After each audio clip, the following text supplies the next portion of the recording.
Praise the lord. దేవనామానికి మహిమ కలుగును గాక. ఒక నిజమైన విశ్వాసికి తన జీవితంలో ఎదురవుతున్న శ్రమలు, శోధనలు, కష్టాలు, పోరాటాలు వాటి నుండి విడుదల దయచేయమని ప్రార్థన చేయరు, కానీ వాటిని ఎదుర్కోవడానికి కావలసిన విశ్వాసాన్ని మరియు ఆత్మధైర్యాన్ని దయచేయమని, అలాగే ఆ శ్రమల ద్వారా వారికి విజయాన్ని దయచేయమని ప్రార్థన చేస్తారు. ఈ యొక్క బైబిల్ గ్రంథంలో యెహోషువపాతు అతని మీదకి శత్రువులు దండెత్తి యుద్ధానికి వస్తున్నారని యెహోషువపాతుకి తెలిసినప్పుడు అతడు భయపడక దేవుని సన్నిధికి వెళ్ళి మోకరించి ఉపవాసముతో కన్నీటితో ప్రార్థన చేస్తున్నాడు. దేవా, శత్రువుల మీద నాకు విజయమును దయచేయండి. వారిని ఎలా జయించాలో నాకు తెలియదు. ఈ శ్రమల నుండి నేను ఎలా తప్పించబడాలో నాకు తెలియదు, కానీ నీవే నాకు ఆధారము, నీవే నాకు దిక్కు అని యెహోషువపాతు ప్రార్థన చేస్తున్నట్లుగా మనం చూస్తున్నాం. వాక్యాన్ని చదువుకుందాము. 2వ దినవృత్తాంతములు 20వ అధ్యాయము 12వ వచనాన్ని చదువుకుందాం.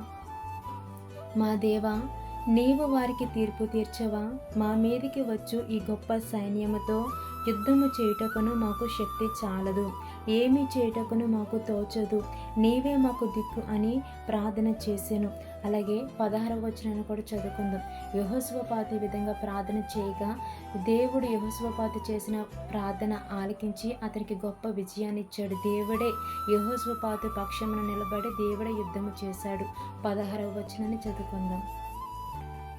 యూదా వారులారా, యెరూషలేము కాపురస్తులారా, యెహోషువపాతు రాజా, మీరందరూ ఆలకించుడి. యెహోవా సెలవిచ్చుచున్నదేమనగా, ఈ గొప్ప సైన్యమునకు మీరు భయపడకుడి, జడియకుడి. ఈ యుద్ధము మీరు కాదు, దేవుడే జరిగించును. నీ జీవితంలో కూడా నీవు నిజముగా దేవుని సన్నిధిలో మొరపెట్టినట్లయితే నీకు వస్తున్న శ్రమలను బట్టి దేవుడు నీకు గొప్ప విజయాన్ని ఇస్తాడు.